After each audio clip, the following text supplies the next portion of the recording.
I used to think I could walk on water. Then I thought to myself, why walk when I can run? After all, that's my solution to everything.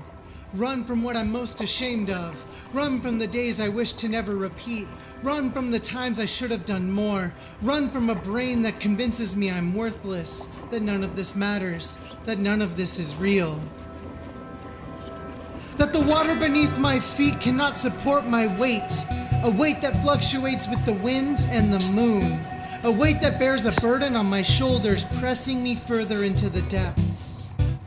I see a little boy, a little obnoxious, a little queer, a little too sure of himself, yet a little too afraid to truly be himself for fear of how the world would react when he finally consumes everyone and everything around him. I see a little boy, mother too afraid to truly trust herself or anyone else for that matter, too afraid to teach him how to swim. Because at the time, exposure therapy meant throwing the little boy into the deep end and praying he'd rise to the top. Headlong and anxious to never return, so he developed no trust in his mother. And he had to learn to do things on his own. I see a little boy, a little too afraid to accept the answers he'd been provided, praying, yet he knew not what it meant, that someday he would be able to conquer his fear of the unknown that surrounds him, boundless and impossible. Eventually, the little boy gained confidence enough necessary to repeat to himself, "The water cannot tame me. The water cannot tame me. The water cannot contain me. The water cannot tame me. I am the water. I am what composes me. I am what covers the earth. I am what sustains life and what destroys life. I am the creator of life. I am a destroyer of life."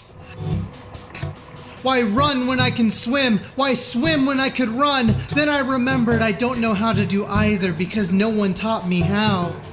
I see a man, naked, arms outstretched and rearing, contemplating the stars and how we fit into this whirling infinity. His eyes oceanic and milky, distant yet complacent, a tsunami of anxiety brewing beneath. I see a man, erect in defiance of a god of which he no longer believes, welcoming a humid summertime rain surely to be accompanied by thunder. The water is a jealous lover. Oh, how she hates my waves. She'll smash the coastline for hours, but to her it feels like forever. It takes 2.6 gallons of water to make one sheet of paper, 6.3 gallons to make 17 ounces of plastic, 3,000 gallons to make a pair of jeans, 40,000 gallons to manufacture a new car. Water is deceptive. For while it pours freely from the heavens and seems to flow endlessly in rivers, it's a finite resource. We only have what we have. And although there is 330 billion cubic miles of it on Earth, only 1/100th of 1% of our water is available for human use. We really need to learn how to show it some respect. So I dove into her depths and found there is nothing below the current because we have drained her. So I sought out the mightiest wave and raised my fists, unafraid to face the water before me in some sort of last-ditch effort that perhaps I could drink this ocean dry. Like the old days, like 6 years ago, when I was shining at the bottom of an empty sea. Keeping your head above water feels like a full-time job when there's no end in sight. Maybe I'm just hungry. Maybe I'm just thirsty. Maybe I just need a nap. 'Cause some days just never end.